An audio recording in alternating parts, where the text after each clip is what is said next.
त्याला काही एक अवॉर्ड्स मिळावी यासाठी आपण चित्रपट करत नाही आहोत. फर्जनचं स्क्रिप्ट किंवा मला वाटतं लिहून पण झालं होतं फर्स्ट, आणि तेव्हा त्यांनी मला ऐकवलं होतं आणि तेव्हा मी घाबरले होते की बापरे हे कसं काय होणार. आनंद डोह हे नावही ते एका बैठकीत सुचलं. तिथनं पुढे 1 वर्ष लागलं. स्क्रिप्ट ही नुसती लिहिली जात नाही, त्याच्या प्रत्येक अंगावरती विचार केला जातो. संगीतकार म्हणून नाव लागलंय, पण खरं सांगायचं तर ते जे परंपरेतनं मिळाले तेच मी मांडतोय. पण यापूर्वी तू जो अलीकडे प्रदर्शित झाला सध्या ज्ञानेश्वरांची मुक्ता या सिनेमा दुसऱ्या समोर आणलास, त्यावेळेला तू असं म्हटलेलंस की जी आपली संत परंपरा आहे, जे संत विचार आहेत ते तळागाळात त्या ओरडोरामध्ये रुजलेले आहेतच, पण त्या आजच्या माध्यमातून ते पुन्हा एकदा त्याची उजळणी करणं खूप आवश्यक आहे प्रेक्षकांना आणि सर्वांनाच. तर आता पुन्हा एकदा त्याच धाग्यातला हा एक सिनेमा आहे संत तुकारामांचा, नाव अभंग तुकाराम असं तुम्ही ठेवलेलं आहे. आणि सर तुम्ही एक एकपात्री प्रयोग एकीकडे तुम्ही तुकाराम या पात्रावर करत होतात आणि यानिमित्त दोन्ही प्रवाह एकत्र आले आहेत. तर या 2 प्रवाह एकत्र येण्याविषयी किंवा 2 कलाकार, एक कलाकार दिग्दर्शक, लेखक दिग्दर्शक एकत्र येण्याविषयी काय सांगशील?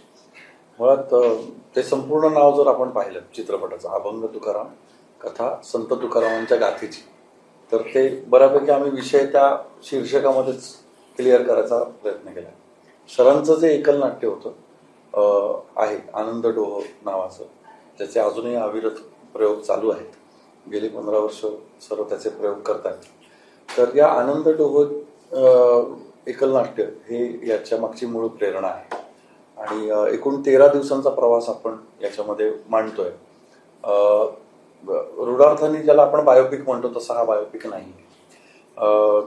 अभंगगाथा विसर्जित केल्यानंतर इंद्रायणीच्या डोहामध्ये, ज्याला आपण आनंद डोह म्हणून ओळखतो, तर त्या अभंगगाथा विसर्जित केल्यानंतर त्यातरल्या हा जो 13 दिवसांचा कालखंड आहे, या 13 दिवसांच्या कालखंडात प्रत्यक्ष तुकाराम महाराजांच्या मनात काय चालू असेल, त्यांच्या साहित्याचे समाजावर काय परिणाम झाले, त्या समाजामध्ये त्या 13 दिवसात काय घडलं, या सगळ्या अभंगांचं त्यांच्या आयुष्याशी काय जोडणी करता येते, त्या प्रसंगांची मांडणीतनं ते अभंग कसे स्फुरले असतील किंवा त्याचा अन्वय अर्थ कसा लागतो, या सगळ्या गोष्टी या अभंग तुकाराम कथा संत तुकारामांच्या गाथेची या चित्रपटातून आपण मांडतो. मुळामध्ये जे एकल नाट्य होतं तेच प्रचंड सशक्तपणे सरांनी लिहिलेलं आहे आणि ते जे एकल नाट्य आहे त्याच्यामध्ये चित्रपटाच्या अनुषंगाने काही पटकथेच्या बाबतीतले बदल करू, मग आम्ही ते त्याच्या मूळ गाभ्याला धक्का न लावता किंवा संकल्पनेला धक्का न लावता हे सादर करायचा प्रयत्न केलेला आहे. आणि मला असं वाटतं की त्याच्यामध्ये आमचा जो फोकस आहे की संत तुकारामांचं तत्वज्ञान, अभंग, विचार, रचना आणि साहित्य हे खूप चांगल्या प्रकाराने या चित्रपटात आम्ही आणू शकलेलो आहोत फोकसनी, असं आम्हाला आता वाटतं. सिनेमा करावा हे नेमकं कुठून ठरलं आणि का ठरलं नेमकं? सिनेमा हे अत्यंत प्रभावी माध्यम आहे आणि आज सध्याच्या काळातलं सगळ्यात मोठं माध्यम आपण त्याला म्हणू शकू. हा विषय म्हणजे संत परंपरेचा विषय, संत ज्ञानेश्वरांची मुक्ताई या चित्रपटातनं जसं सुरू झालं सगळं की संतपट आपण करावे, जसं शिवराज अष्टक आहे, श्री शिवराज अष्टकातले 8 सिनेमे आहेत, तसं संतपटातले पण सिनेमे व्हावेत आणि संतांचं तत्वज्ञान ज्याच्यावर खरं सांगता आपला सगळा पाया उभा आहे, म्हणजे या महाराष्ट्राचं सगळं जीवन उभं आहे, हे सगळं संतांचं तत्वज्ञान आहे. शिवाजी महाराजांची जी स्वराज्याची चळवळ आहे ती सुद्धा संतांच्या तत्वज्ञानावर उभी आहे. त्यामुळे हे तत्वज्ञान समजून घेणं आजच्या काळात सुद्धा गरजेचं ठरतं, कारण ते टाइमलेस आहे, कालातीत आहे. तर त्यामुळे हे करत राहावं सातत्याने असं आम्हाला वाटतं आणि हा चित्रपट हा अजून एक पुढचा चांगला टप्पा आहे त्यातला.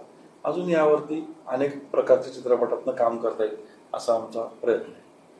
म्हणून ते जसं दिग्पाल म्हणाला की संतांचे जे विचार आहेत किंवा ते तत्वज्ञान आहे ते कालातीत आहे, हे आपण आजही जाणतो की इतक्या वर्षांपूर्वी लिहिलेल्या गोष्टी आजही तंतोतंत आजच्या परिस्थितीत त्या आजमावल्या तर तशा आपल्याला बघायला मिळत किंवा त्यात उत्तर आपल्याला मिळत असतात त्या प्रश्नांवर.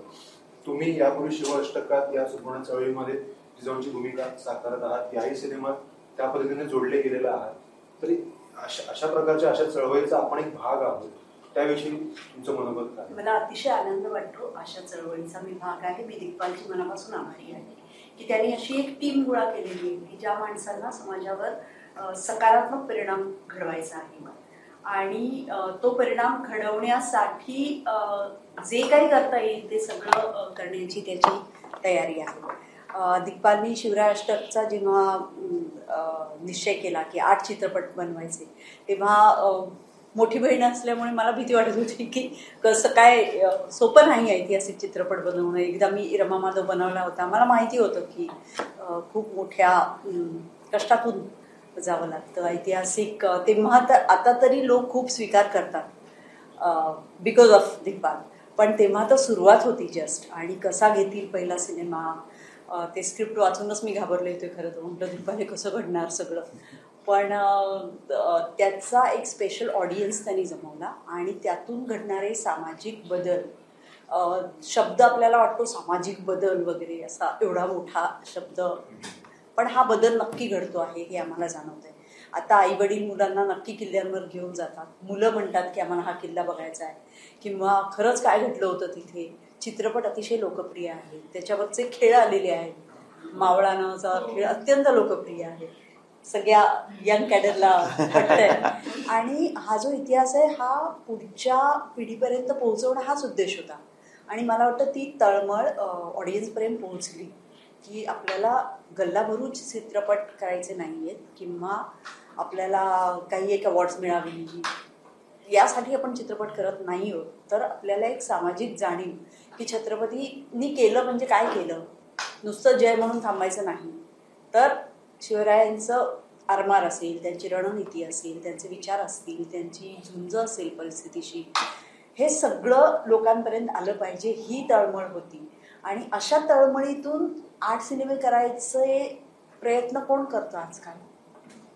म्हणजे पैसे मिळाले नाही मिळाले तरी आपण निष्ठेने ते करत राहायचं, ऐतिहासिक चूक न होऊ देता करत राहायचं आणि सतत तीच धडपड ठेवायची. दिग्पालला अनेक विषय सुचतात, लेखक आहे तो, पण तरीही त्यांनी ते सगळं सध्या बाजूला ठेवलेलं आहे. आणि एक मिशन म्हणून शिवराय अष्टक आहे, किंवा ज्ञानेश्वरांवरचा चित्रपट मुक्ताई, किंवा हा चित्रपट, किंवा आता ह्याच्या पुढचेही आमचे येणारे चित्रपट, हे समाजामध्ये पॉझिटिव्ह बदल घडवण्यासाठीचे चित्रपट आहेत.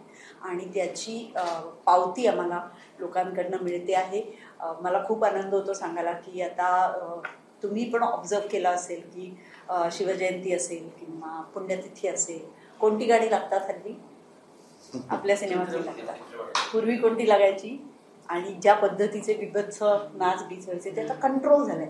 हा छोटासा का होईना पण सामाजिक बदल आहे, आणि हा बदल घडतो आहे. मुलांना कोण होते ज्ञानेश्वर, तुकारामांनी काय केलं, वारीला का जातात एवढे लोक, ही कुतूहल असतं. मग ते गुगल करण्यापेक्षा आम्ही देतो ना तुम्हाला, आम्ही सांगतो तुम्हाला, गुगलपेक्षा कितीतरी चांगल्या पद्धतीने आम्ही तुमच्यापर्यंत हे विषय पोहोचवू शकतो. हे दिग्पालने ठरवलंय आणि म्हणून मला वाटतं की ही टीम यशस्वी टीम आहे. इथं चुकत नसेल तरी आता या रूममध्ये जे बसले त्यांपैकी सर्वात अधिक वेळ ओळखणारा किंवा खूप जुनं ओळखणारा तुम्ही आहात दिग्पालला. मध्ये टीव्ही विश्वापासूनचं काम असेल, नाटकापासूनचं काम असेल, तर तुम्हाला असिस्ट करण्यापासूनचं सुद्धा काम असेल. Over the period of time दिग्पालचं एक दिग्दर्शक म्हणून जो त्यांनी प्रवास केलेला आहे किंवा तो घडत गेलेला आहे त्याविषयी जाणून घ्यायला आवडेल. दिग्पाल एक चमत्कार आहे असं मला वाटतं. दिग्पाल हा विराजसच्या आमच्या मुलाच्या शाळेमध्ये शिक्षक होता आणि विराजस त्याच्याबद्दल ड्रामॅटिक शिकवायचा आणि विराजस सतत त्याच्याबद्दल बोलायचा, Digpal sir Digpal sir Digpal sir. मला आठवतं ती दिग्पालची माझी पहिली भेट झाली तेव्हा मी म्हटलं तुम्हाला बघायचं होतं कोण आहे दिग्पाल सर. आणि तेव्हा तो असा 20-21 वर्षाचा होता फक्त. आणि विराजससाठी तो खूप सर होता ना मोठा, आणि तो त्याला जे शिकवतोय ते माझ्यापर्यंत पोहोचत होतं. त्यामुळे ते खूप इंटरेस्टिंग झालं, आमची पुढे ओळख पण झाली. मग आमचं इंटरेस्ट सेम आहे ते कळलं. माझे आजोबा गुणे दांडेकर यांची पुस्तकं माझ्यापेक्षा त्याला तोंडपाठ आहे आणि त्यांनी अनेक वेळेला पारायण केलेलं आहे. असं करत करत आमची एक वेगळ्या लेवलवर दोस्ती झाली. तो मला मोठी बहीण मानतो, मी भाऊ मानते त्याला. आणि मग रमा माधवच्या वेळेला मला जी मदत लागली ती सगळी त्यांनी केली. आणि त्यावेळेला त्याच्या डोक्यात फर्जनचं स्क्रिप्ट किंवा मला वाटतं लिहून पण झालं होतं फर्स्ट ड्राफ्ट. आणि तेव्हा त्यांनी मला ऐकवलं होतं आणि तेव्हा मी घाबरले होते की बापरे हे कसं काय होणार, कारण सुपर स्क्रिप्ट नव्हतं फर्जन अजिबातच. रमा माधव हा ऐतिहासिक सिनेमा असला तरी तो भावजीवन दाखवणारा सिनेमा होता पेशवाईतला. त्यामुळे एक 2 लढाया त्या छोट्या छोट्या सोडल्या तर लढाया नव्हत्या त्याच्यामध्ये, पण फर्जंमध्ये काय वाटेल ते होतं. त्यामुळे मला खरंच वाटलं होतं की कसं होतं. त्याने यशस्वी केला. फर्जन, फतेशिकस, नंतर पावनखिंडनी तर इतिहास केला. आणि आता 5 चित्रपटांपैकी 3 उत्तम यशस्वी, 1 सुपर डुपर हिट आणि 1 यशस्वी is not a bad score at all. आता ज्ञानेश्वर माऊलींवरचा चित्रपट जर तुम्ही बघितला असेल, त्यातला समाधीचा सीन आहे तो तुम्ही जरूर बघा. म्हणजे मला सांगताना पण अंगावर काटा येतो की हे का करावं असं वाटतंय त्याला. ज्ञानेश्वर माऊलींवर सिनेमा काढल्यावर आपल्याला पैसे मिळतील असं काही आहे का? किंवा तो प्रोड्युसर आहे का? धुधो पैसे मिळाले तर आपला फायदा होईल. पावनखिंड प्रोड्युसर होता का? नाही, पण त्याने ते केलं. इतके दिवस सततचा पाऊस पाडून ते सगळ्या चिखलात मातीत तो इतिहास लोकांपर्यंत पोहोचवावा हे त्याला वाटलं. आणि ते आतून इतकं त्याला वाटतं की माझ्यासाठी फार महत्त्वाचा अनुभव असतो. वैयक्तिक सांगायचं झालं तर जिजाऊ साहेबांचीच भूमिका आहे याही चित्रपटात. जिजाऊ साहेबच आहे. मला हे छापू नका तुम्ही, पण मला दुःख होतं कधी कधी की अजयला कशा वेगवेगळ्या मिळतात आणि मला हे अष्टक संपेपर्यंत मात्र. पण तरीही प्रत्येक चित्रपटामध्ये जिजाऊ साहेबांची कोणती ना कोणती वेगळी शेड तो दाखवतो. आणि याही चित्रपटात 2च सीन्स आहेत माझे आणि त्यातला एकच सीन लक्षात राहण्यासारखा आहे, पण तो फार सुंदर आहे. तुकारामांच्या पत्नीचं नाव जिजा आणि जिजाऊ साहेबांचं नाव पण जिजा. या दोघी एकमेकींना भेटल्या असतील तर काय झालं असेल असं त्याच्या डोक्यात आलं. आणि त्याच्यावर त्याने इतका गोड सीन दिला की जेव्हा लोकोत्तर पुरुष असतात, जे महापुरुष असतात, त्यांना त्यांच्या आजूबाजूच्या माणसांनी योग्य पद्धतीने सपोर्ट केलं तर ते कुठल्या कुठे पोचतात. असं या दोघी एकमेकींशी बोलतात की तुकारामांना तुम्ही सपोर्ट करा. अवली नाही तर कशी कॅरेक्टर आपल्याला माहिती आहे. काय गर्गशा म्हणतात तिला तुकाराम स्वतःच्या अभंगांमध्ये सुद्धा. तर तिला जिजाबाई समजावून सांगतात की माझ्याही आयुष्यामध्ये असा एक लोकोत्तर पुरुष आहे जो माझा मुलगा आहे. आणि प्रत्येक वेळेला मी त्याला जेव्हा माझ्यापासून दूर लढायला पाठवते तेव्हा तो जिवंत येईल का नाही, कधी येईल, या सगळ्यातनं मी जाते. त्यामुळे ही माणसं नॉर्मल नसतात. ट्राय टू अंडरस्टँड की हे अबाव नॉर्मल आहेत आणि try to cope with that असं सांगणारा सीन आहे. फार गोड सीन आहे. त्यामुळे दिग्पालच्या कोणत्याही प्रोजेक्टमध्ये आता तर जिजाऊ साहेब आहे, पण इतरही जेव्हा जेव्हा जे करायची वेळ येईल तेव्हा मी अत्यंत आनंदाने करेन. योगेश सर, जसं दिग्पाल म्हणाला की एकलनाट्य तुम्ही यापूर्वी लिहिलं होतं, ते सादर करत होतं, पण जेव्हा ते एकलनाट्य लिहिलं ते लिहिण्यामागचं तेव्हाचा नेमका तुमचा हेतू काय होता आणि ते सादर करताना त्या हेतूमध्ये तो कितपत साध्य झाला आणि कितपत तो आता बदल झाला त्याच्यामध्ये? आनंदडोह लिहिण्याच्या आधीची म्हणजे ते लिहिण्याच्या मागची खरी पार्श्वभूमी अशी आहे की मला आता साल आठवत नाही, पण आनंद यादव साहित्य संमेलनाचे अध्यक्ष म्हणून डिक्लेअर झाले होते ते. आणि त्यांच्या संत सूर्य तुकाराम या कादंबरीवरनं भयंकर त्यावेळेला वादंग माजला होता. आणि अगदी वारकरी संप्रदाय सगळा त्यातल्या मजकुरामुळे त्यातल्या ह्याच्यामुळे खूप संतापले होते सगळे. म्हणजे त्यांना देहूमध्ये प्रायश्चित्त घ्यायला बोलवलं वगैरे बरंच काय काय त्यावेळेला, म्हणजे अनेक त्यावेळेला हे झालेलं होतं. तर त्यावेळेला माझ्या डोक्यात अशी कल्पना आली की आपण संत सूर्य तुकाराम या कादंबरीचं अभिवाचन करायचं. आणि त्या सुमारास माझे आध्यात्मिक गुरु जे आहेत त्यांनी असं सांगितलं की मग त्यांच्या कादंबरीचं हे करण्यापेक्षा तू कलाकार आहेस तर तू एखादा एकपात्री किंवा असे काही अशा चर्चा चालल्या त्याच्यामधनं हे स्फुरलं की आपण तुकाराम महाराजांवर करूयात. आणि मग ते कुठं सुरू हे झालं तर सोलापूरला भगवानराव रामपुरे म्हणून खूप आंतरराष्ट्रीय दर्जाचे शिल्पकार आहेत. त्यांच्या शिल्पशाळेमध्ये आम्ही, ते त्यांचे मित्र आहेत माझ्या सद्गुरूंचे, तर त्यांच्या इथे गेलेलो असताना हे स्फुरलं. आणि स्वामी समर्थांचं त्यांच्याकडे खूप खूप मोठं हे अधिष्ठान असल्यासारखंच आहे त्यांच्या हातात आणि बुद्धीत. तर तिथे हे केल्यावर पहिल्या दिवशी तर मला हा सगळा फॉर्म डोक्यात आला की काय सादर होईल. तिथे गाथा पाण्यामध्ये भिजवल्यापासून म्हणजे पाण्यात हे केल्यापासून ते तरल्या जाईपर्यंतच्या 13 दिवसात 13 स्वगतं पैकी 7 स्वगतं तुकाराम महाराजांची आणि 6 स्वगतं आवलीची. असं इथपर्यंत सगळं आनंदडोह हे नावही ते एका बैठकीत सुचलं. तिथनं पुढे 1 वर्ष लागलं. ते वर्ष माझ्यामुळे लागलं कारण तो एक खोटा अभिनिवेश असतो आपल्याला. एक लेखक मला जरा अभ्यास करायला पाहिजे, मला जरा हे वाचलं पाहिजे, मला ते वाचलं पाहिजे आणि त्याप्रमाणे मी ती चाल ढकल करत राहिलो. आणि मला मधनं माझे सद्गुरू काय विचारत राहिले की तुझं काय झालं ते आनंदडोहचं. आणि मी हे का मुद्दामून सांगतो कारण हे घडलंय. 1 वर्षानंतर असं झालं की त्यावेळेला जे काही सो कॉल माझ्या हातामध्ये काय लेखनाची कामं असतील, काही अभिनयाचं कुठलं तरी एखादं कॉन्ट्रॅक्ट असेल, ऑल ऑफ अ सडन एका आठवड्यामध्ये ती सगळी कामं माझ्या हातातून गेली. आणि नुसती गेली नाही तर म्हणजे अशी अपमान करून एका ठिकाणी तर मी एका सिनेमाचं वाचन केलं. त्या सिनेमाचं नावही सांगतो पण नंतर त्याचं 3रं व्हर्जन चांगलं झालं. ते म्हणजे संजय नार्वेकरचा आता ग बया माझ्याच इन्व्हॉल्वमेंट फॅन्टसी नावाच्या एकांकिकेवरनं केलेला सिनेमा होता. त्याची पटकथा मी वाचली आणि इंडस्ट्रीतले अजूनही आहेत असे सो कॉल्ड स्टॉलवर्ड्स तिथं ऐकायला होते. त्या सगळ्यांना म्हणजे आधी मी एकांकिका वगैरे लिहिल्या आहेत किंवा याच्यावरनं 2 अंकी नाटक लिहिलं होतं, ते खूप गाजलं होतं. आता कसं वाटतंय त्याच्यावरनं हा सिनेमा केलेला आहे. पण तरीही त्याला आपण म्हणतो अरे काय योगेश तुझ्याकडनं हे अपेक्षित नव्हतं, काय कसलं लिहिलंय काय, त्याला काही त्या एका संवादाचा दुसऱ्या संवादाशी काही अर्थच नाही वगैरे वगैरे. म्हणजे थोडक्यात तिथनं मी निघावं अशा पद्धतीने तो अपमान झाल्यासारखं झालं. आणि मी उठलो तिरमिरीत. तेव्हा तो पवईला राहायचा हिरानंदानीमध्ये, अजूनही तिथेच राहतो. तिथनं मी पुण्याला ड्राईव्ह करत चाललेलो होतो, संतापलेलो होतो भयंकर. दुसऱ्या दिवशी मी सद्गुरूंच्या घरी गेलो. सगळं एक अर्धा तास मी बडबड करत होतो की आणि तो इगो दुखावल्यासारखं झालं की माझ्या लेखनाला इतकं एवढं लिहिलेलं आहे, त्याला इतकं टाकाऊ कसं होऊ शकेल एखाद्याच्या हातनं, वाईट होईल तिथले. पण हे दर्जाच नाही आहे किंवा हे असं कसं होऊ शकेल. माझे सद्गुरू चित्रकार आहेत, त्यांचं त्यावेळेला हिमालयन याच्यावरच्या पेंटिंगची सिरीज चालली होती. ते असं मस्त एक हिमालय रंगवत होते आणि ते ऐकत होते सगळे शांतपणे. आणि हे सगळं झाल्यावर त्यांनी फक्त माझं सगळं झाल्यावर एक क्षण जसं म्हणतं तसं सगळे शांत होतं, तसं मग संपलं माझं. फुल स्टॉप झाल्यासारखा गप्प बसलो. आणि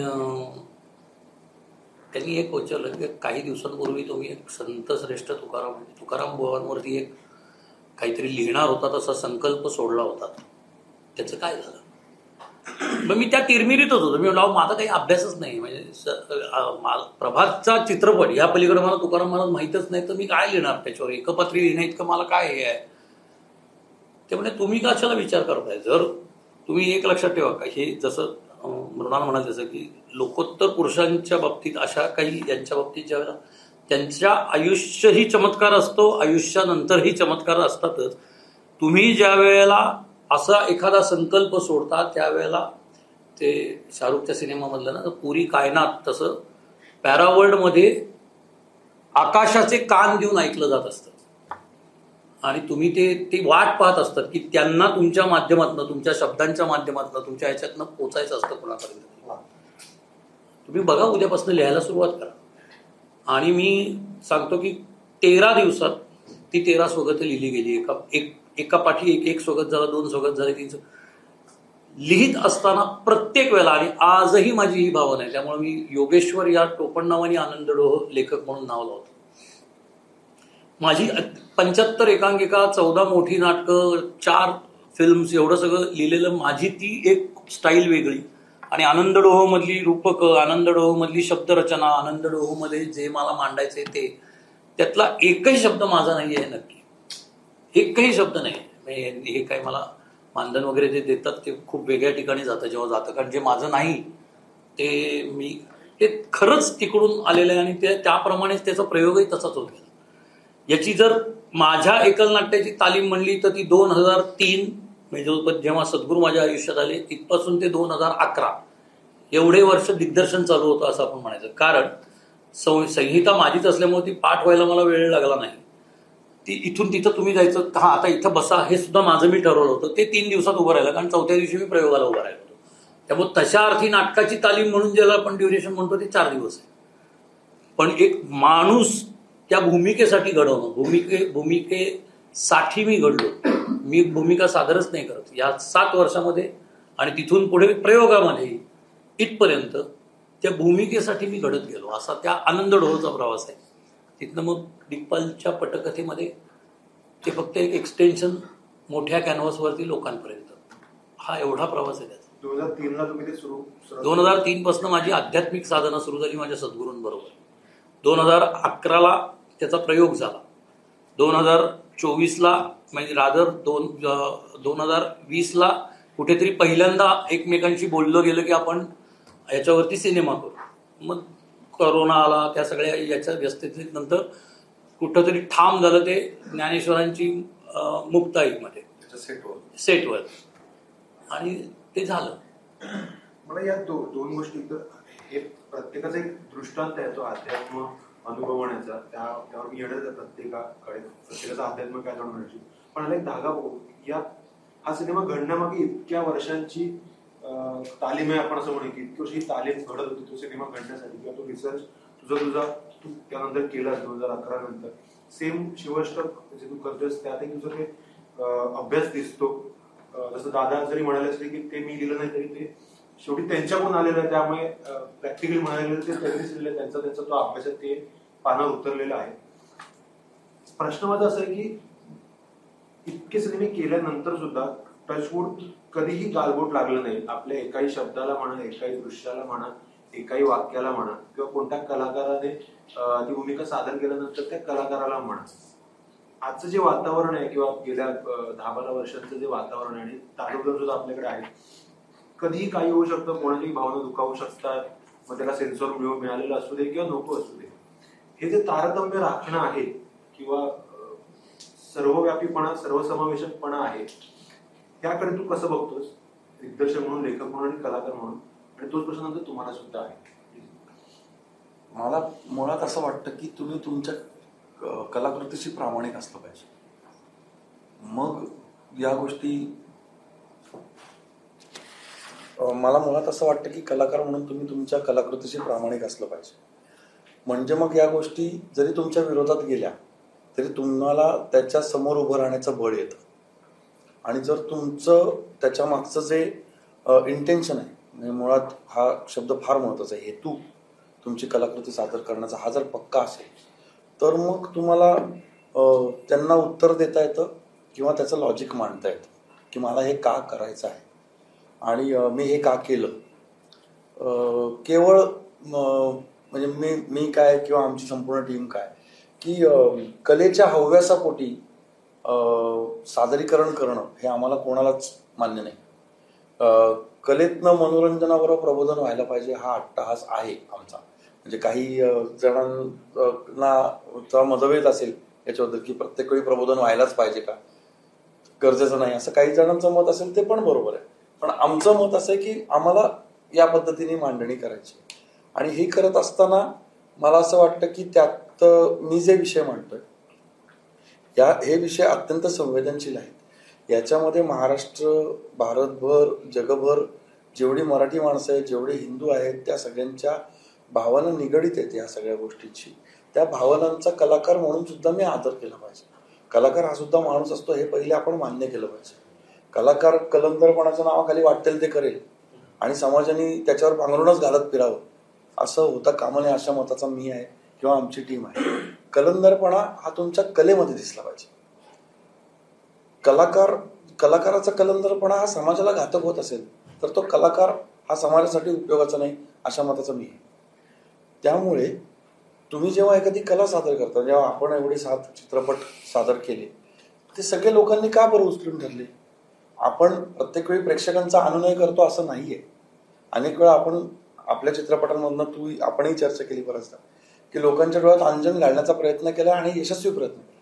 लोकांनी ते सुद्धा स्वीकारलं की हा हे आमचं चुकत होतं बरं का. तर हे सांगण्याची एक पद्धत आहे आणि त्या पद्धतीने आपण पुढे जाऊया जेणेकरून समाज या कलेमुळे निकोप होत जाईल. कलेचा मोह टाळला गेला पाहिजे असं मला वाटतं. की आता लिबर्टी आपण ज्याला म्हणतो, ती लिबर्टी टाळायचा एक सोपा मार्ग आहे ना, की मी जसं म्हटलं की आम्ही इतिहासाच्या संदर्भात काम करतोय म्हणून संत ज्ञानेश्वरांची मुक्ताई आणि अभंग तुकाराम हे दोन्ही चित्रपट सुद्धा आध्यात्मिक इतिहास आहे आपला. ते फक्त अध्यात्म नाही आहे, स्पिरिच्युअलिटीचे सिनेमे नाही आहेत. म्हणजे जय संतोषी माता सारखे जे सिनेमे मायथॉलॉजिकल पौराणिक म्हणून गणले जातात त्या जॉनरचा हा सिनेमा नाही, हा ऐतिहासिक सिनेमा. तर ह्यावेळी काय होतं की इतिहास दुर्दैवाने आपल्या पूर्वसुरींना काम चांगलं करून सोडून द्यायची सवय होती समाजासाठी. ते नोंदवून ठेवायची सवय नव्हती. की कारण स्वतः तुकाराम महाराज म्हणतात की करीतो कवित्व म्हणाले कोणी नव्हे माझी वाणी बदलची, की मी इतकं चांगलं कवित्व करतो असं जर कोणी म्हणत असेल तर तेच त्यांनी समजून घ्या की हे माझी वाणी नाही, ही परमेश्वराची वाणी. हे ज्यांनी सांगितलं तुकाराम महाराजांनी. तर असंच सगळं काम आपण करत चाललो आहे आणि करत जायला पाहिजे असं मला वाटतं. तर हे मांडत असताना इतिहास मुका होत जातो, कारण क्रेडिट घ्यायची सवय नाही आम्हाला इंग्रजांसारखं. त्यामुळे आम्ही क्रेडिट नाही घेतलं, लिहून ठेवलं नाही कुठे, आणि त्यामुळे इतिहास मुका राहिला बऱ्याच ठिकाणी. मग काय होतं, आपल्याकडे पॉईंट ए मिळतो, पॉईंट ई मिळतो आणि पॉईंट वाय मिळतो. मग मधले जे पॉईंट्स आहेत ते कसे जोडायचे, तर तत्कालीन समाजरचनेचे काही संदर्भ आपल्याला मिळतात, तत्कालीन चालीरीतींचे संदर्भ आपल्याला मिळतात, तत्कालीन समाजजीवन लोकजीवन साहित्याचे आपल्याला काही संदर्भ मिळतात. आणि याच्या जोरावर तुम्ही लॉजिकच्या आधारावर प्रोबॅबिलिटी मांडू लागता. दोन गोष्टी असतात, एक असते पॉसिबिलिटी, दुसरी असते प्रोबॅबिलिटी. पॉसिबिलिटी म्हणजे हे होऊ शकतं, प्रोबॅबिलिटी म्हणजे झालं असेल तर ते असंच झालं असेल, इथपर्यंत तुम्हाला लॉजिकच्या जोरावर पोहोचावं लागतं. हे पोचलात की समाज ते मान्य करतो. याच्यामध्ये मला वाटलं म्हणून असं काही नसतं, मला वाटलं म्हणून माझा अमुक तमुक अशा पद्धतीचं हे आहे म्हणणं आहे असं नाही. त्याला काहीतरी आधार असला पाहिजे. आणि आता आपण ज्या काळामध्ये वावरतोय ते विज्ञान अधिष्ठित काळ आहे सगळा. म्हणजे माहितीचा इतका प्रचंड विस्फोट आजूबाजूला आहे की पूर्वीची आपली जी म्हण आहे ती प्रत्यक्षात आलेली आहे की बाप दाखवा नाही तर श्राद्ध कर. तर त्यामुळे तुम्हाला ते दाखवता आलं पाहिजे की हा पुरावा आहे, हा सिद्धांत आहे, हा आम्ही मांडण्याचा प्रयत्न केला. त्यामुळे मला असं वाटतं की कलाकार म्हणून जबाबदारी वाढली आहे खरं सांगायचं तर. आणि तुम्ही कलंदरपणाच्या नावाखाली, कलाकाराच्या अभिव्यक्तीच्या नावाखाली ती झटकून टाकू शकत नाही असं माझं वैयक्तिक मत आहे. नाही, माझं सारखंच आहे, इतकं विस्तृत त्यांनी सांगितलेलं आणि वेळोवेळी चर्चा झालेली आहे. म्हणजे असं नाही की त्यांनी त्याचं मत म्हणून सांगितलं. आमच्या ग्रुपमध्ये कधी असंच आपल्या कॉन्टेम्पररी कोणाच्या कुठल्या चित्रपटावर काही अगदी आत्ताच्या मनाचे श्लोकच्या यांनी सुद्धा जर तरीही चर्चा झालेली, त्यावेळेला आमचं नेहमी हेच म्हणणं असतं की लोकानुनय आणि लोकांना खरं सांगण्याचा करणारा प्रयत्न. दुसरी गोष्ट म्हणजे मगाचपासून खूप छान शब्द तुझ्याच तोंडून आला तो म्हणजे दिग्पालनी जे केलं त्याला तू चळवळ म्हणतोयस मगाचपासून. आणि ती खरंच चळवळ आहे आणि याच भावनेने केले गेलेले आहे. व्यवसाय म्हणून करणं आणि चळवळ करत असताना एका जबाबदारी, चळवळ ही नेहमीच आपण कुठली तरी एक जबाबदारी खांद्यावर घेऊन ते करत असतो. सो आपण खूप चांगल्या माणसांच्या बद्दल, लोकोत्तर पुरुषांच्या बद्दल, संतांबद्दल, इतिहास पुरुषांच्या बद्दल काहीतरी जेव्हा मांडत असतो त्यावेळेला खूप रिस्पॉन्सिबिलिटी आपल्यावर असते. ते एक प्री प्रोडक्शन असतंच असतं असं माझं म्हणणं आहे. स्क्रिप्ट ही नुसती लिहिली जात नाही, त्याच्या प्रत्येक अंगावरती विचार केला जातो. तो दिग्पालकडनं असेल, इतरांकडनं असेल, चित्रपट बनत असताना असेल. आणि प्रत्येक वेळेला हा विचार नाही केला जात की इथे सेन्सॉर अडकेल बरं का, इथे काहीतरी होईल, असं कुठेच हे न होता हे मांडतोय, हे बरोबर मांडतोय की नाही, हे मांडतोय हे योग्य मांडतोय की नाही, आणि ते लोकांपर्यंत आपली ही जी योग्य किंवा सच्ची भावना आहे ती आपल्या चित्रामधनं लोकांपर्यंत पोचायला पाहिजे या भावनेने केलेलं असतं. त्यामुळे तशी म्हणजे ती भीती नसते की समोरून काहीतरी येईल आणि आलं तर त्याला उत्तर द्यायची पूर्ण तयारी असते. असं जर कोणी आलं काही म्हणायला लागलं तर आमचं ठाम मत आणि आम्ही जी भूमिका घेऊन जातोय ती, हे दोन्ही खूप ठाम आणि स्पष्ट आहे. आणि त्याचे आधार, बोललेल्या प्रत्येक शब्दाचे, घडलेल्या प्रत्येक प्रसंगाचे आधार आहेत. त्यामध्ये मी तुलाही स्वतःला पकडतो, कारण का तू तुझं घर म्हणा, प्रोफेशन म्हणा सांभाळून, तुझ्या मैत्रिणी म्हणा, सगळं पुढे घेऊन जातेस त्या निमित्ताने. जिजाई म्हणजेच अवलीबाईंची भूमिका साकारायची त्यावेळेला ना आपल्याला एक ठराविक पद्धतीनं अवलीबाईंचं जे व्यक्तिमत्व होतं त्याबद्दल माहिती, की त्या चिडखोर होत्या, रागीट होत्या, कर्कशा होत्या, आणि त्या व्यतिरिक्त सुद्धा हे सगळं असण्यामागची कारणं काय होती. त्यांना संसार हवा होता, त्या वास्तववादी होत्या, व्यावहारिकदृष्ट्या त्या तेव्हा सक्षम होत्या, कारण त्यांना माहिती होतं की संत तुकाराम हे भक्ती मार्गाला लागलेले आहेत आणि आपल्याला त्यांना प्रत्येक वेळेला वास्तवावर आणावं लागणार आहे. आणि म्हणून त्यांची ती धडपड असायची की हा संसाराचा जो जे चक्र आहे ते व्यवस्थित चालू राहावं, त्यासाठी मला जबाबदारी घ्यावी लागणार आहे. आणि ही जी तिची त्यावेळेला तारेवरची कसरत होत असेल ती आता सुद्धा मला असं वाटतं स्त्रीची होती, वेगळ्या पद्धतीनं होते ती, पण होते कारण तिला मल्टिपल गोष्टी हँडल करायच्या असतात. तिला बाहेर जाऊन आज करिअर पण करायचं आहे, तिला घरातल्या गोष्टीही सांभाळायच्या आहेत, तिला एक उत्तम आई व्हायचं आहे, त्यानंतर घरामधल्या आपण म्हणतो ना घरधणी म्हणून तिला ते वावरायचं आहे तिथे. हे सगळ्या जेव्हा आपण गोष्टी एकत्रितरित्या घेऊन जातो तर त्यावेळेला तिची कुठेतरी चिडचिड होतेच ना. कधीच आपण अगदी खरं तर कवितांमध्ये असं छान हे दिलेलं आहे की स्त्री म्हणजे घरामध्ये तिचं जे अस्तित्व आहे ते किती छान आहे आणि तिचं प्रसन्न रूप, पण त्यामागे या प्रसन्न रूपाच्या मागे सुद्धा तिची कधीतरी चिडचिड होत असेल ना. कारण हे सगळं एका वेळेला सांभाळणं कठीण जातं आणि ह्याचे बॅलन्स सुटू शकतात. तर मला तिथे कुठेतरी असं वाटतं की आवली इतकी खरी होती आणि इतकी प्रामाणिक होती. बरं, तिची भक्ती आणि तिचं कर्तव्य ती चोख करत होती. जसं संत तुकारामांसाठी पांडुरंग हे सर्व काही होते, तर तिच्यासाठी तिचा नवरा आणि तिचा संसार हे सगळं काही होतं. आजच्या स्त्रीचं पण हेच आहे ना. म्हणजे तुम्ही करिअर करणारी फक्त स्त्री आहे आणि घर सांभाळणारी ही फक्त स्त्री आहे. अशा दोन गटातल्या स्त्रिया जरी पकडल्या तरी सुद्धा जे आपण घेतलेलं आहे ते पूर्णत्वास नेणं, ते अगदी निष्ठेनं करणं, त्यामध्ये जीव ओतणं, मला असं वाटतं हा तिचा स्थायी भाव आहे स्त्रीचा. आणि तो आत्ताच्याही स्त्रीमध्ये आपल्याला दिसून येतो आणि पूर्वीच्या स्त्रियांमध्ये सुद्धा तो दिसून येतो. तर हे मला असं वाटतं त्यांच्यामध्ये साम्य आहे. आणि स्मिता म्हणून तू म्हणशील तर हो, माझी तारेवरची कसरत असतेच. करिअर आहे, आई आहे मी, मला असं वाटतं की माझ्या मुलाला तेवढा वेळ मिळाला पाहिजे. पण मग प्रमोशनला येते, शूटिंगला येते, त्यावेळेला असं वाटतं की नाही आता ते नाही विचार करायचा आहे कबीरचा, आता फक्त इथलाच विचार करायचा आहे मला. सो हे जे स्विच ऑन स्विच ऑफ करणं असतं हे जरा कठीण असतं बरं का. म्हणजे आपण आजकाल खूप प्रो झालेल्या आहेत सगळ्या स्त्रिया, पण तरी सुद्धा हे कठीण जातं. आणि हे मला त्यामध्ये साम्य वाटतं. दोन सिनेमापासून तू दुहेरी भूमिका साकारतो. अभिनेता दिग्दर्शकांनी तुला केलाच आहे, त्यामुळे याही सिनेमात तू अभिनेता आमच्या कानावर आला.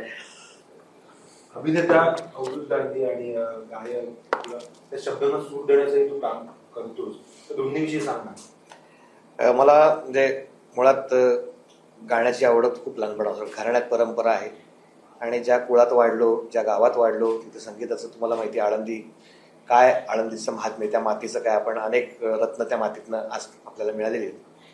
आणि घडत असताना लहानपणापासून इच्छा होती कुठेतरी की बाबा आपल्याला अभिनय पण करायचा आहे, पण छोट्या छोट्या नाटकांमधनं त्याच्यातनं हळूहळू करत होतो. पण मुख्य विषय हा गाण्याकडे होता आणि माझ्या आयुष्याच्या एका टप्प्यावरती मला लक्षात आलं की मला काय करायचंय. मग माझा विषय मला सापडला. तो माझे गुरु, महाराष्ट्राचे सुप्रसिद्ध भारुडकार, संत साहित्याचे लोकवाङ्मयाचे व्यासंगी अभ्यासक वैकुंठवासी डॉक्टर रामचंद्र देखणे सरांनी मला तो विषय केला की संत वाङ्मयातलं लोकसंगीत. आपल्या महाराष्ट्राला खूप मोठी लोकसंगीताची परंपरा आहे, अतिशय समृद्ध आपला महाराष्ट्र त्या बाबतीत आहे. जेवढे लोककलेचे प्रकार आपल्या मराठी भाषेमध्ये आहेत, जगात इतर कुठल्याही प्रांतात कुठल्याही भाषेमध्ये तेवढे नाही आहेत. आणि त्याच्यामध्ये संतांनी विपुल असं वाङ्मय निर्माण केलेलं आहे. ज्ञानेश्वर महाराजांपासून अगदी आत्ताच्या तुकडोजी महाराजांपर्यंत वेगवेगळ्या लोककलेच्या प्रकारांच्या माध्यमातून नाथ महाराजांचं त्याच्यामध्ये खूप मोठं योगदान अर्थात आहे. आणि सरांबरोबर 25-30 वर्ष भारुडांच्या माध्यमातून सगळा अभ्यास झाल्यानंतर लक्षात आलं की नाही आपल्याला हेच करायचं. आणि मग एका आयुष्याच्या टप्प्यावरती दिग्पाल लांजेकरांसारखी व्यक्ती आयुष्यात आली की तिथून तुमचं सगळं 360 डिग्री लाईफ चेंज झालं. की त्याच्यात भक्ती चालू होती माझी, त्याच्यामध्ये शक्ती ऍड झाली. छत्रपती शिवाजी महाराजांबद्दल लहानपणापासून होतच, कारण छोट्या मोठ्या मी गोष्टी केल्या पण होत्या. पण फर्जनच्या आधी, म्हणजे तशी ओळख खूप आधीपासूनची, जुने मित्र आम्ही. पण जेव्हा फर्जनसाठी जेव्हा मी प्रयत्न करत होतो आणि मग फर्जनमध्ये पण त्यांनी मला गाण्यासाठी हे केलं होतं, पण त्यावेळेस काही कारणावर सक्सेसफुल नाही झालं. पण मी बॅकग्राऊंड स्कोरमध्ये घालू, मग फत्ते शिकस्तमधनं पहिलं तसं म्हटलं तर ब्रेक माझा चांगला की महाराष्ट्राला माहीत झाला आवाज असं म्हणू शकतो आपण, की हे चिळ देवा नका अभंग अनपेक्षितपणे. आणि त्याचं श्रेय अर्थातच जगद्गुरू तुकोबारांना, कारण त्यांचे शब्द आहेत, त्या शब्दांमध्ये एवढं सामर्थ्य आहे. मी तेव्हाही सांगायचो की हा अभंग जगद्गुरू तुकाराम मला जेव्हा भंडाऱ्यावरती किंवा भामचंद्र डोंगरावरती जायचं एकांतवासासाठी, तिथं त्यांना तो स्फुरला असणार आहे. आणि संगीतकार म्हणून नाव लागलं आहे, पण खरं सांगायचं तर ते जे परंपरेतनं मिळाले तेच मी मांडतोय.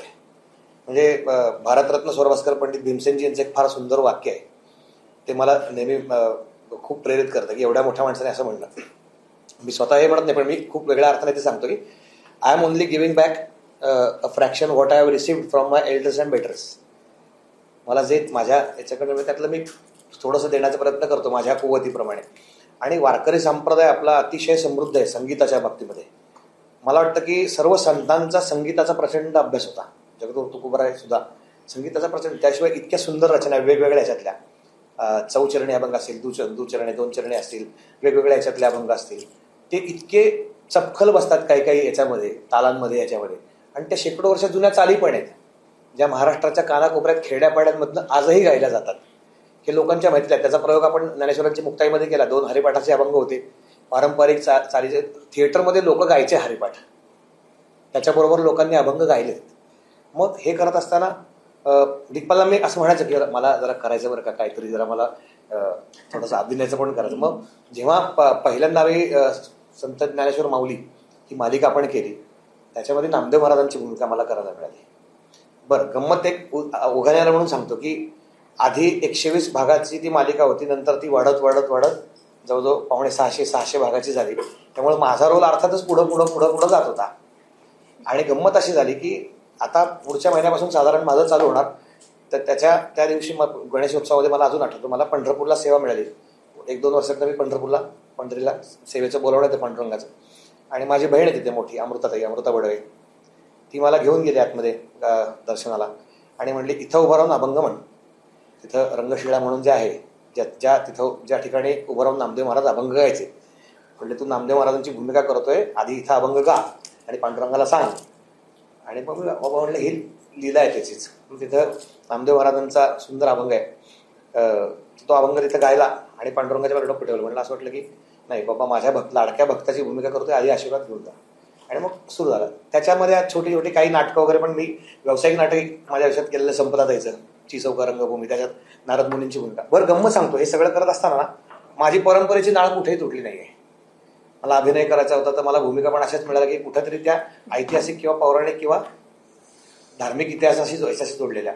मला नारद मुनींची भूमिका करायला मिळाली, रामदास स्वामींची भूमिका करायला मिळाली. त्याच्यानंतर ज्यांना आपण महिपतींचा अवतार मानतो, साईबाबांचे शिष्य, दासगणू महाराजांची भूमिका करायला मिळाली. त्याच्यानंतर ऐतिहासिक याच्यामध्ये शिवरायांच्या छावामध्ये रामचंद्रपंत अमात्य, मालिकेमध्ये नामदेव महाराज, ज्ञानेश्वरांची मुक्ताईमध्ये भोजलिंग काका. आणि आता हा ट्रॅक बदलून जरा इकडे गावचा पाटील केलेला आहे मला. आता जरा पाटील किसा, पण छान, खूप अनुभव, खूप. आणि हे काय माहिती का, हे करत असताना एक टीम स्पिरिट असतं ना. आणि दिग्पालचं असं ना की तो ऑलरेडी सगळे कोणाची काय निवड कुठं करायची ते बरोबर आधी ठरलेलं असतं. बऱ्याच वेळेला असं होतं की माझंही बऱ्याच होतं की अरे हा माणूस माऊली थांबा, असं असतं, असं अगदी पहिल्यापासून. आणि मग कळतं की या माणसाची इथं काय निवड आहे. मग जेव्हा हा विषय आला तुकाराम महाराजांच्या चित्रपटाचा, बरं, तो पहिल्यापासून पारंपरिकतेला खूप प्राधान्य देणार आहे.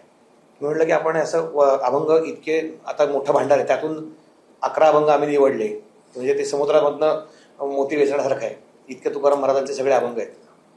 आणि मग याच्या चालींवरती आमचा विचार चालू होता मग की पारंपरिक चाली, आपण म्हटलं पारंपरिक चाली सगळ्या आपण त्या पद्धतीने. त्यातली गंमत अशी झाली, जेथे जातो तेथे तू माझा सांगते हा अभंग. बरं, त्यातले बरेचसे अभंग आधीच लोकप्रिय मोठ्या मोठ्या गायकांनी गाऊन ते लोकप्रिय केलेले आहेत. लता दिदींनी गायलेलं आहे आनंदाचे डोही आनंदाचा रंग, फार सुंदर चाल आहे ती. त्याच्यानंतर सुंदरते ध्यान त्यांनी गायलेलं आहे, बोलावं विठ्ठल किशोरीताईंनी गायलेला आहे, राजर्षी सुकुमार भीमसेनजींनी पण गायलेला आहे. आणि जो आपण आता ही चाल जी घेतली राजर्षी सुकुमारजी या चित्रपटातली, ती आनंद मोडक काकांनी केलेली चाल आहे, स्वर्गीय आनंद मोडक सरांनी. आणि चंद्रकांत काळे सरांनी ती गायलेली अमृतगाथा त्या कार्यक्रमात. मग ते गायला मिळालं. आणि पारंपरिक जेव्हा अभंगांच्या मी करत असताना जेथे जातो तेथे ज्या मी खूप चाली ऐकवल्या, नाही नाही नाही नाही, कारण ती सिच्युएशन अशी होती की गाथा तरल्यानंतर तो आनंद सोहळा जो आहे, संपूर्ण समाज तो उत्सव साजरा करतो आणि एका बाजूला ते अभंग सगळे लोक गात गात गात गात मिरवणुकीने तुकाराम महाराजांना घेऊन येतात.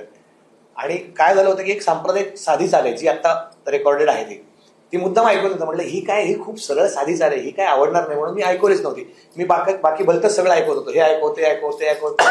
आणि एक दिवस अजयदादा आणि दिग्पाल बसले त्या ऑफिसमध्ये आणि मी म्हटलं की शेवटचं म्हटलं हे ऐकून बघू तर काय. मी ऐकलं, म्हटलं बाबा जेथे जातो तेथे तू माझा सांगाती, चालविसी हाती धरोनिया, चालविसी हाती धरोनिया, चालो वाटे आम्ही तुझाची, अशी एक चाल आहे. अरे माऊली हे आधी नाही काय ऐकवायचं मग. आमचं एक ठरलेलं आहे ऑफिसमध्ये असं की तो ना अशा खूप चाली आधी स्वतःच्या ऐकवतो छान, आणि एखादी अशी ठेवलेली असते हे कोणासाठी ठेवलं नाही, पण ह्या वेगळी कुठली ऑफर आहे नाही, पण ह्या खरंच खूप साध्या सोप्या चाली आहेत. मी म्हणलं ना, आणि यांचं वैशिष्ट्य काय माहिती का, आज खेड्यापाड्यात तुम्ही गेलात, शेतकरी संध्याकाळी रानात आला, सगळे गावकरी भजन आपल्याकडे आजही बऱ्याच ठिकाणी, मुंबईत बऱ्याच ठिकाणी आहे की सगळ्या कामावर जातात, रेल्वेत पण भजन गात गात गात गात जातात. तो एक विरंगुळा आहे, त्याच्याबरोबर ती एक आध्यात्मिक साधन आहे. कारण माझे गुरु डॉक्टर देखणे सर नेहमी सांगायचे की जो आनंद योग्याला समाधीचा तो सामान्यांना भजनाचा, इतकं साधं त्यातलं तत्वज्ञान आहे.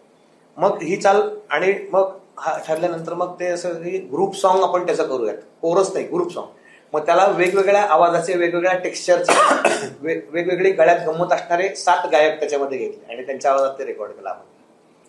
आणि यातलं अजून म्हणजे आनंदाचे डोहे आनंद तरंग, ती हा जो अभंग आहे बेलाताईने गायलेला सुंदर, तर त्याच्यामध्ये थोडासा वेगळा एक प्रयत्न, म्हणजे वारकरी चालीबरोबरच म्युझिक अरेंजमेंटमध्ये थोडंसं आपला खोळचा जो एक हे असतो ना बंगाली ठेक्याचा, तसा तो थोडासा ऍड करून, आणि सगळ्यांनी म्हणजे नितीन शिंदे आपल्या सगळ्यांना माहिती आहे की खूप चांगला एकदम अरेंजर आणि वादक आहे, सगळ्या प्रकारची वाद्य म्हणजे काय वाटेल त्याच्या हातात दिल तो वाजवतो पण. आणि नागेश भोसेकर, ही सगळी टीम आहे, सगळी फार सुंदर सगळ्यांनी काम केलं. श्रुती भावे तिने खूप सुंदर व्हायोलिनचे पीसेस, उत्तम. कल्याणी देशपांडे सतार, आणि इतक्या सुंदर गोष्टी एक एक काय असं ना की परमेश्वराची योजना असते की ते घडलं सगळं, ते जुळून येणं म्हणतो.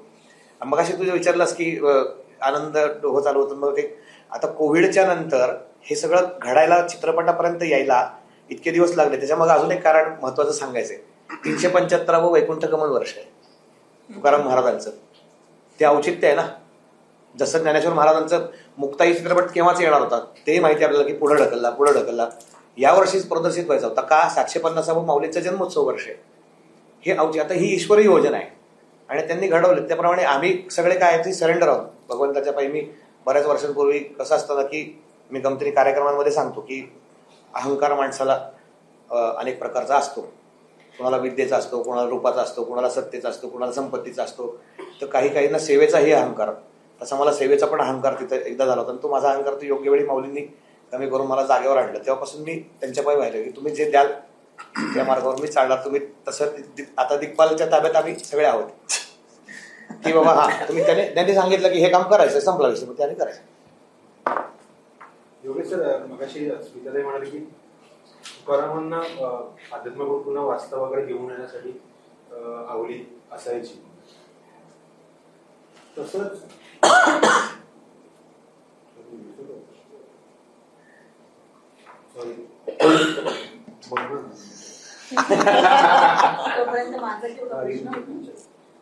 माझा असा प्रश्न की आता आपण मगासपासून सामाजिक बदल याविषयी बोलतो, तर तुम्हा सर्वांना सामाजिक बदल आताच्या घडीला कोणता असा बदल घडावा असं वाटतो, आणि त्यानुसार कोणती कलाकृती निर्माण व्हावी अशी वाटते? मला घडावा असं नाही, पण घडलेला बदल मी सांगू शकतो माझा अनुभव. की जसे शिवराज अष्टकातले चित्रपट प्रदर्शित झाले आणि अनेक लोक अनेक प्रकारे महाराजांचं चारित्र्य पोहोचवण्याचा प्रयत्न करू लागले. हे काय गंमत आहे माहिती का, हे माऊलींच्या उभीप्रमाणे उपजे ते नासे ते पुनरपी दिसे, हे घटिका यंत्र देसे परिभ्रमेका. तर त्याप्रमाणे काही गोष्टी प्रकाशात येतात आणि मग ते पुन्हा त्याला उजाळा मिळतो आणि ते समाजामध्ये त्याच्या माध्यमातून कार्य होतं. आणि मग ईश्वरी योजना असते की तशी माणसं त्या ठिकाणी योजली जातात. तर हे घडत असताना मराठवाड्यात एका गावात माझा कार्यक्रम झाला मागच्या वर्षी शिवजयंतीला. तर एक गाव एक शिवजयंती, आणि संपूर्ण गाव सजवलेलं सगळं, कमानी वगैरे उभारलेल्या, मोठा मंडप गावाच्या मधल्या चौक असतो तिथे मोठा मंडप केलेला, 7 दिवसाचा उत्सव शिवजयंतीचा. आणि रोज वेगवेगळे कार्यक्रम, कीर्तन, प्रवचन, भजन, व्याख्यान, भारूड, जागरण, गोंधळ, पोवाडे, शाहिरी वगैरे सगळं असं. आणि मुख्य जयंतीच्या दिवशी महाराजांची पालखीतून मिरवणूक निघते. कुठल्याही प्रकारचा डीजे लावला जात नाही, कुठल्याही प्रकारचा आरडाओरडा धांगडधिंगा नाही. वारकरी दिंडी असते, ढोल-लेझीम पथक असतं, शास्त्रशुद्ध पद्धतीने पालखीतनं महाराजांची मिरवणूक काढली जाते.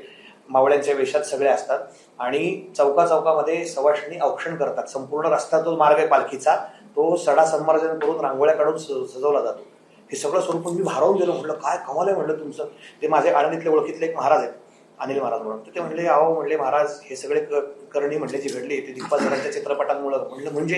म्हणले एक आत्तापर्यंत म्हणले आमच्या गावामध्ये 7-8 मंडळ होते आणि शिवजयंतीला भांडणं मारामारी अगदी फार हमरीत इतक्या की पोलीस केस व्हायच्या दरवर्षी की तुझी शिवजयंती भारी का माझी भारी, तुझा डीजेचा आवाज भारी का. आणि आम्ही वैतागलो होतो म्हणले.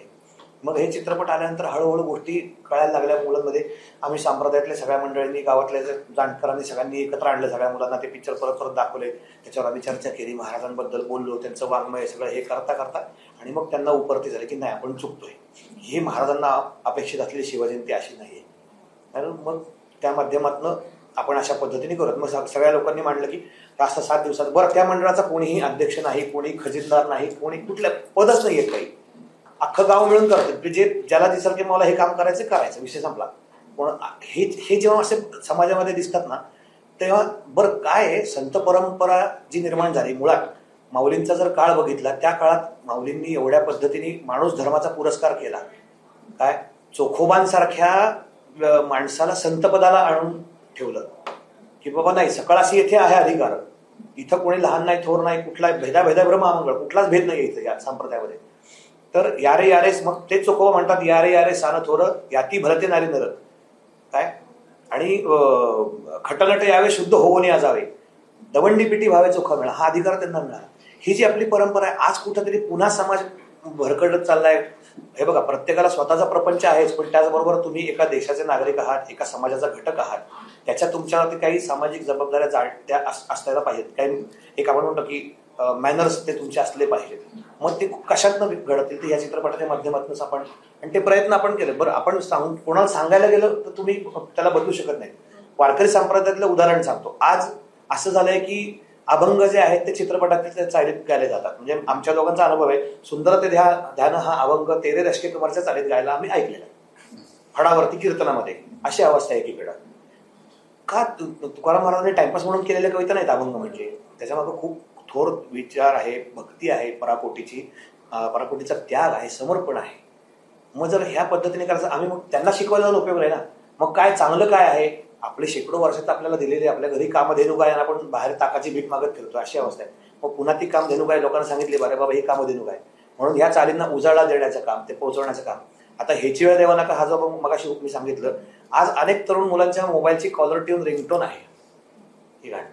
मग काय होईल की ते ऐकता ऐकता हळूहळूच ते बदल घडत जातील. आपण असं एकदम कुठली गोष्ट होणार नाही, त्याला तो स्लो बट स्टेडी हे करत राहावं लागेल असं मला वाटतं. म्हणाले की तुकारामांना अध्यात्माकडून वास्तवाकडे आणण्याचं काम एक अवली करायची. या सिनेमामध्ये अवली आणि तुकाराम या नात्याविषयी आणखी वाचकांना, प्रेक्षकांना कळावं या दृष्टीने काही पटकथेत काही तसे सीन्स असणार आहेत का? कारण आजवर संगीत नाटकामध्ये जे आहे ते एक वेगळं नातं त्यांच्याकडून कळलेलं आहे. जसं नाही की फक्त रागराग करायची इतकंच नाही, पण त्याची काळजी तितकंच करायची. हे जे नाते आहेत ते खुलून सांगण्यासाठी नेमकं सिनेमात प्रेक्षकांना नवं काही मिळणार आहे? मला स्वतःला असं वाटतं या सिनेमामधनं अवलीची भूमिका ही हे नक्की सांगेल की संसार राखण्यासाठी व्यावहारिकदृष्ट्या तिची पाळंमुळं या मातीमध्ये अतिशय घट्ट रोवलेली होती. जेव्हा तुकोबा आकाशाकडे जात होते, जेव्हा तुकोबा आकाशा एवढे झाले, त्यावेळेला तिची मुळं ही अवली होती. त्या सगळ्यांना धरून ठेवणारी व्यावहारीच्या दृष्टी, ही अवलीची भूमिका आहे.